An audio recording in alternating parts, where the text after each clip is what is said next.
Good evening. We'll call the board meeting to order Tuesday, March 12th, 5:30 PM. Is there a motion for approval of the agenda? So moved.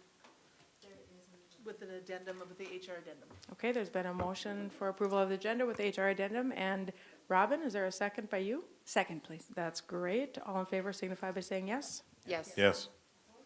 Opposed? Motion passes.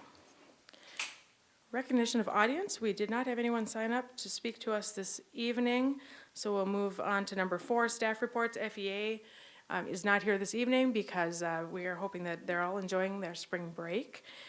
So we'll see them for our next meeting. Next, we are going to have some information presented to us on the North Dakota Insights dashboard. Mr. Gandhi and Dr. Gross and Missy Eidsness. Thank you. Sure. So I will hand it over to Dr. Gross and Ms. Eisnes here shortly. But I think in one of our most recent EL monitoring reports, I had explained kind of the difference between the dashboard that you see on our strategic plan dashboard, which is the progress that we are making towards standards-based instruction, versus academic dashboards. And we are very privileged in the state of North Dakota that already have an academic dashboard that shows our progress and that what we use to define our metrics of how our students are performing. And this is created for all the school districts, so we wanted to spend some time just reviewing that dashboard, their availability, and share that data with you today. Well, thank you very much. So what I'm going to do is draw our attention to North Dakota Insights. And anyone can get to this either by putting in the web address insights.nd.gov or by going to any search engine and just type North Dakota Insights. It'll bring you to this page, and then once you are there, anyone can go and find different information from school districts, but also workforce information and so on. Today we're just going to look at some of the information around public education. So as I click on that tile, I can either get information at a statewide level or at a specific school or district. And this evening we just wanted to show you a little bit about the district data, so I'll click on the tile on the right. From there, anyone who comes to this website can search for an individual school system or an individual school. So I will just type in Fargo here and search, and what comes up will be all of our schools in alphabetical order. So anyone can get the information I'm sharing today at a district level if they want to at a building level. And then I will just go to the view details about the Fargo Public Schools. Once I'm here, the information will be very similar if you're looking at a district or at an individual school. You'll just get some basic information about our system. This is updated not quite as frequently as our dashboard, so the number of students may be off just slightly, but it's fairly accurate. So we just get the general information, and then over on the left-hand side, there are multiple pieces of information that I can look at. The first one is just called, under dashboards, is the district summary. And what this will do once I click on it is just give some of the general information about our district from, as you look at this first page, enrollment to graduation, and then as I scroll down further, information, just a snapshot of our proficiency on the state assessment when it comes to English, language arts, and math. Further down we get into our assessment participation, what percentage of our students actually took the state assessment, the education level of our students, and then actually into some other information about attendance and per pupil spending. Each one of these pieces does allow you to click in a little bit further. So I can go on any one of the graphics that are here and get a little bit more information if I wanted to know about enrollment and so on. It will bring me to another section of this website that really allows you to only look for specific grade levels if you wanted to, specific years if you wanted to, and so on. So it's a very robust site that when we look at overall information about our district. The second part I'd like to draw your attention to is the second link on the left-hand side, which is academic progress. There are multiple pieces of information that are available here. I just want to show you a few of them tonight. but much of this is being updated each time we give the state assessment. So this will continue to grow as our database grows. The first part is a link to our graduation rate. And in the past, we have shared the Fargo Public Schools graduation rate compared to the state. On the charts that are listed here, we are in the brown compared to the state at blue. But what you'll see is there are multiple ways of calculating the graduation rate. The first one is a 4-year cohort, meaning when the student enters 9th grade, after 4 years, have they graduated or not? Then there is another graduation rate that's called the completer rate. That basically is a 7-year window of time, because we know some students take longer to graduate than others. And then you can see the difference of a 5-year graduation rate, a 6-year graduation rate. So there is much data that's available about the Fargo Public Schools as we compare it to the state. The next piece I'd like to draw your attention to is the student achievement link. What that will do is it will give us a quick snapshot of our students and compare how our students have done on the state assessment compared to the state. What it will do is give you a graphic for English language arts, one for math and one for science, and it breaks it into the 4 different categories in which the data is given back to us as a district. The students who are advanced, and you can then see that in the Fargo Public Schools, we had a higher percentage than the state of students who were advanced on the state assessment. The percentage of students who were proficient, and we were similar in percentage from the state. Those who are partially proficient, and you can see we had a smaller portion of our students in partially proficient, and then novice.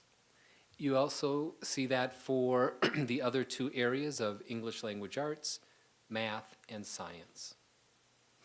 Anyone who would like to look at this in greater detail then can choose a grade level, and I'll just choose one, 8th grade. So instead of looking at the entire district, we're now just looking at our 8th grade students, and you can compare where we are in those 4 categories when it came to our 8th grade students on those same 3 assessments. And you can also go back 2 years if you'd like to compare that grade level or the entire district over the last few years when it comes to the state assessment. So that's a very robust component as it looks at our state assessment and being as transparent as we can on how our students are doing in the Fargo Public Schools. The next piece I'd like to show you or just draw your attention to is another link that's called student growth. I think this one is very important. What it does, and on all of the sites there's a link if you want to know more about it. It kind of gives you the information on what this is all about, and really just want to focus in on this section that talks about breaking the data into 4 different categories. Students who exceed expectation, they've made at least 1.5 years of growth from one assessment to the next. Meet expectation, a year of growth up to that 1.5 years, approaching and does not meet. So as we look at the data, those are the categories that it is broken into. And if I go back then and close that explanation, you can see for the different assessments how the students in the Fargo Public Schools have fared on that growth metrics.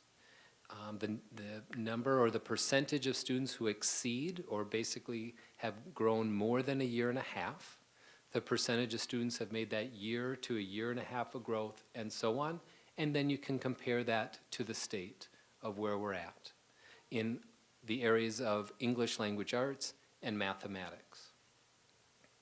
One difference on this set of data is it does not have the science assessment for a growth module, because that assessment is not given as frequently as the English language arts and the math assessment. So to say 2 years in a row and look for that growth is more difficult with that. So that is that section. Again, it allows you to look at that and make some of those comparisons. I then just wanted to show one more section of the website, and that is the information when it comes to clicked on the wrong one. The district environment, one thing that we do as part of our advanced ed accreditation is we do give different perception surveys. And what you can see here is the participation that we had, the number of students who took that survey. Now, this is just 1 year of data compared to the state. And the goal was in the 80+%, and we certainly met that goal. And then if we go back one page and get into the engagement, we begin to look at certain questions that were aggregated around that survey. And again, there's a comparison of where we are at a committed level, meaning students really found that the people around them and they were engaged, to a compliant, they know the rules and they follow along, or disengaged, meaning they're not engaged in their learning. And you can compare those 3 categories with the state, both from the total, behavioral, cognitive, and emotional components of that assessment. Dr. Gross, before you get any farther, that ELA comparison you did, Yep. Grades 3 through 8, do you have that for 9 through 12? So under the academics, when we look at student achievement, this section right here. Yep. So I can look at not grade 9, but I can look at grade 10. What we'll have to remember is our district is giving the ACT assessment instead of the state assessment. And that's why there is not a comparison here between our district and the state. If I look at grade 11, there I can see that comparison as we look at our students from ELA and mathematics.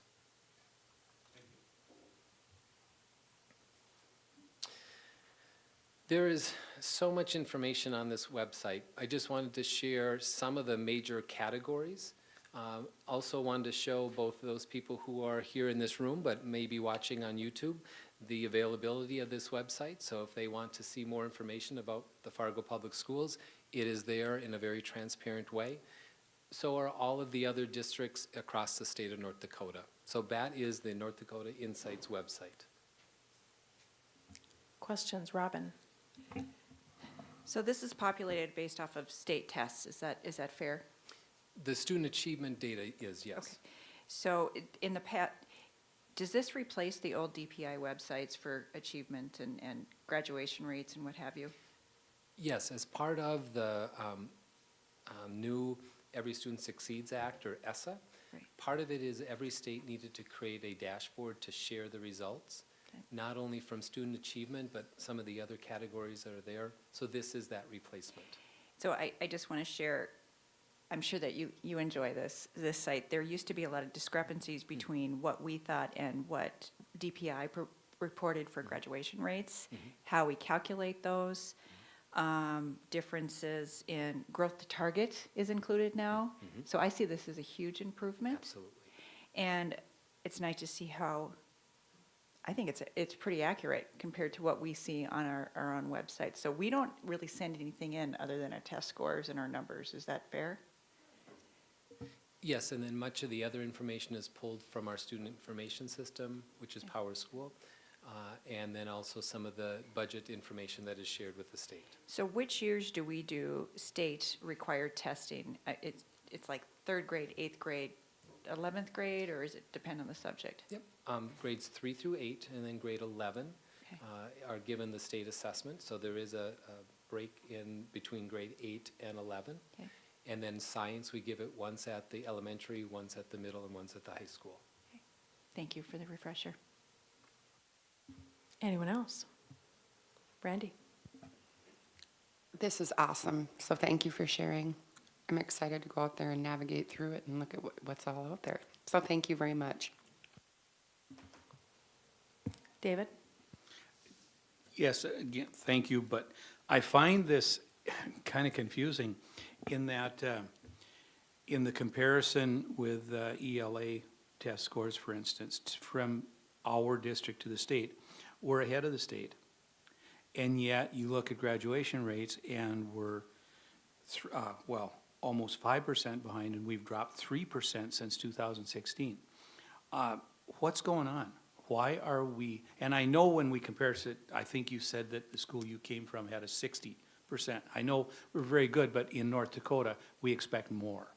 And I would, I'd like to see those numbers in, at least in the low 90s. And I wonder why, if you have any data to indicate why we are dropping. Rupak or Dr. Gross? Dr. Gross can chime in too. I think there's a variety of factors. I think one of the things with graduation rates is also to compare it to dropout rates. We do have more opportunities, I think, in Fargo Public Schools for kind of alternative programming for students that otherwise would contribute to a higher dropout rate, but then they might just not graduate on time. Specifically at one of our alternative campuses, we have students that might graduate 4 years, 5 years, 6 years. That could hurt the graduation rate, but at the end of the day, the students are still graduating versus the dropout rate. That would be one of the factors that I think that's a program that we have here where it could dip our graduation rates, but also lower, not have a dropout rate as high. Dr. Gross? And then I would agree that this is just the beginning of what the picture is, and what we are doing then is drilling in even deeper into some of the different areas. So when we looked at graduation rate, one area is looking at the different ethnicities and trying to ask the question why. Why is there a difference between one group of students and another? And what programs, what supports do we have in place? What areas do we need to increase that support? And we are having those conversations at the building level and at the district level, because we too want to see that graduation rate continue to increase. Okay. Thank you very much. Unless there's anything else? It's very well presented too and organized on that site. So seems like almost anyone could navigate it. I'm sure there's a good search engine there to help us as well. Thank you. Mr. Gandhi, Superintendent Report. Sure. Quieter week because of spring break. Really, one of the things that we would like to announce is that you'll see on our HR addendum here that we do have a new principal for Centennial Elementary School that the board will take action on today as well. So we're excited for, first off, we're just beyond grateful for Mr. Reznachek and his leadership there, but then we're also excited for the new leader there, and we know that both of them during this time of transition will work very closely together, and we're excited for the future of that building to continue some of the great work. So really looking forward to that piece. Thank you. And moving on to the legislative update. Another somewhat of a quiet week. I'll just go through a couple of things that we are monitoring this week. One is a behavioral health bill, which is House Bill 1249, and that just requires school districts to include training on mitigation techniques for behavioral health problems during the 8 hours of youth behavior training that they must provide, and that there's a hearing for that tomorrow, Wednesday at 2:30, and then later this week, earlier today, we were also supportive of Senate Bill 2215, which would create Education Coordination Council for including representatives, teaching staff from kindergarten through 12th grade, just to take a look at North Dakota Century Code as it relates to education policies and what are areas that we need to clean up, or some things have just been rolled over year after year. And that would really just create that council to do that study work. So a couple of things that, and I'll leave the rest to Robin for GAC.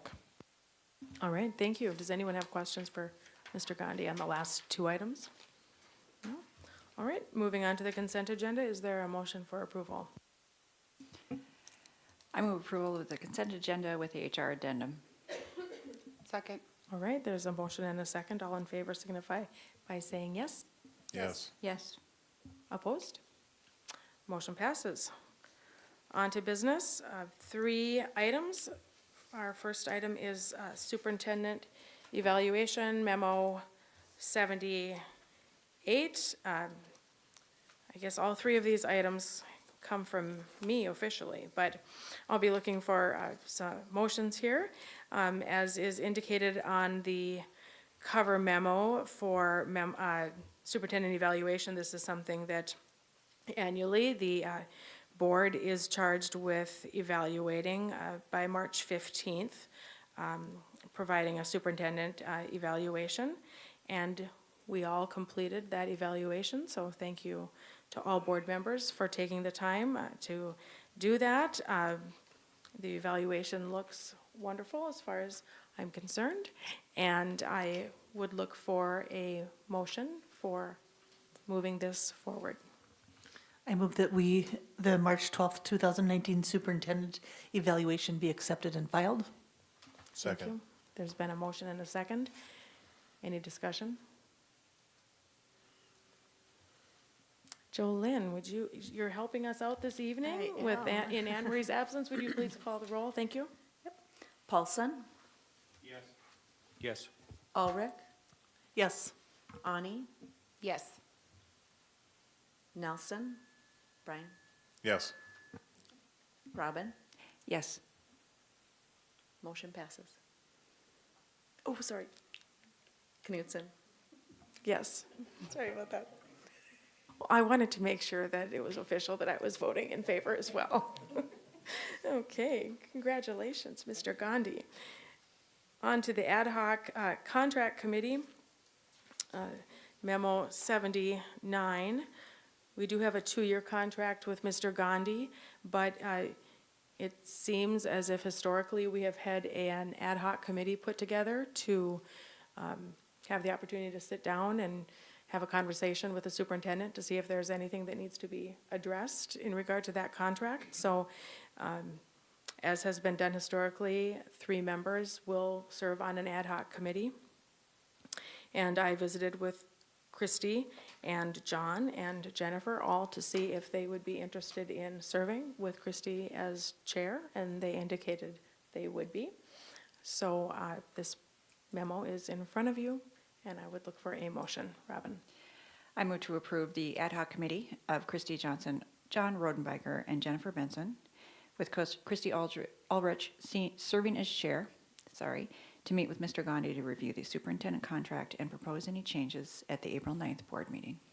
Second. Thank you, Robin. There's been a motion and a second. Discussion? Robin? I think we should clarify, he has a 2-year contract, but it's renewable every year. And that's why the committee meets every year. Is that accurate? Correct. Okay.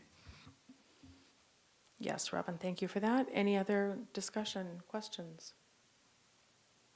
All right, Jolynn, please call the roll. Ulrich, Yes. Ani, Yes. Brian, Yep. Robin, Yes. Paulson, Yes. Knutson. Yes, motion passes. Memo 80, Fargo Dome Authority nominations. As had been emailed out to board members previously by Anne Marie, we received information from the city regarding the appointment to the Fargo Dome Authority, and that that is coming due now, where our current Representative Nancy Jordheim, her time is up. So the Dome Authority and the city is looking for us to forward our names, recommendations to them, to then make a final decision. So the purpose of this memo is to, we can decide here. We have a couple of individuals. Nancy has said that she would again be interested in serving, and her information has been presented to us. Todd Olson also said that he would be interested, our Director of Student Activities.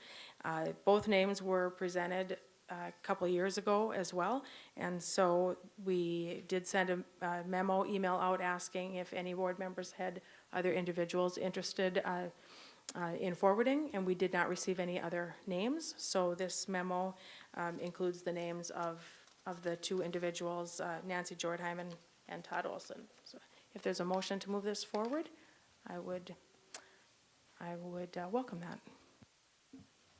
I'll make a motion to move the Dome Authority appointment memo number 80.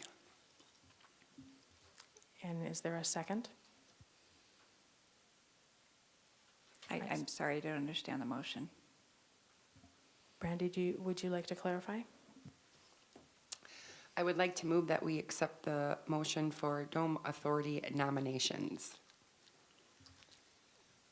Is there a second? Or any question? Clarification, so are you seeking the approval of the slate of candidates, or are you seeking a vote on one or the other candidates? I'm sorry, I'm not clear. So what I am seeking, and I guess it doesn't say necessarily here what the exact recommendation is, what I am seeking based on this memo is that we, the school board, is asked to submit 2 names to the city commission through a letter to the mayor. And so since we did not receive any other names, any other suggestions, and since these 2 individuals have indicated that they're willing to have their names forwarded and that they have the ability to serve if selected, it would be that intent that these names would be moved to the city commission, and it is not our responsibility to select one of the 2 individuals that would come from the city. Second. I'm Forgot glad the that I was process, able to sorry. help clarify that. Okay, so Mr. Gandhi, I saw also that you had your finger on this button. Did you have something you wanted to share? Yeah, I think you clarified it great. I was just going to say the memo was intentionally not designed to make a recommendation because administration just canvassed who would be interested, and we didn't know if the board wanted additional discussion as well. We're just looking for a motion to nominate 2 names that we would give to the city. I wanted to make sure that you had the opportunity to speak. Robin? Before we vote, I would submit that these are 2 really strong candidates, so thank goodness we don't have to make up our minds on that. They both do an excellent job. Yes, thank you. Okay, Jolyn, would you please call the roll? Ulrich. Yes. Ani. Yes. Brian. Yes. Robin. Yes. Paulson. Yes. Knutson. Yes, motion passes. Great. On to board reports. Brian, I know you mentioned to me you may have to take off a little early. Would you like to go first? Yes, I really don't have a lot to report on, just monitoring the legislature, and thanks, Robin, for all the updates and the emails to be able to see all the excitement going on out there. And yeah, that's about it. And the snowfall. We're all monitoring the snowfall, right? Okay. All right, Brandy, how about you? I attended the PTA at Hawthorne and Clara Barton on March 7th, Thursday, and just listened to what they had to say, and they just have a lot of good ideas for the kids over there, so I was pretty impressed. And I have my school visits down as well, so I'm looking forward to meeting with Centennial and Clara Barton Hawthorne on that. Thank you. Great, thank you, Brandy. Christy? I have nothing to report tonight. This is going along quickly. David, how about you? Zip. Well, mine's going to be quick as well, so we're saving it for Robin. No, mine will be really quick because you guys have seen it all. Let's see here. I attended a Fargo Cast Public Health Board meeting, and then you have seen a lot of the activity at the legislative level. Really, there's not that much to share other than we postponed our next GAC meeting because the only event would have been just debriefing the social, and I've got a lot of good feedback on that. If there's anything you need from me different from our weekly updates or any of these articles that I'm sharing, I think they're pretty self-explanatory. It's been busy. I'm tired. I will admit that it's been a huge amount of work. But one of the positives coming out of this is we are getting a lot of feedback from our legislators on how thankful they are, and they ask for clarifying questions. And I don't think our board has ever been this engaged with their individual legislators. So thank you for all your work on that. That's all I have. Great, thank you, Robin. My report is that I attended the Chamber Eggs and Issues meeting last week and also had a Native American Commission meeting. We have, so the rest of the week here is spring break. March 28th, we have our governance committee meeting. At that meeting, we'll be going through some items that we discussed at the at our work session meeting. So one topic that came up was further education for board members. So you saw the information in the minutes from that work session, but if anyone has any thoughts on not only like policy governance education, but other topics that we should discuss, just send them on to me. That would be great so that we could put a plan together for when we need to have that education opportunity. And we're already looking into the annual convention, the annual conference time, the end of March. So I think the time's going to go by quickly. Thank you very much for making it tonight. And our next meeting is on the 26th of March. So have a good evening. It's 6:01 PM. Thank you.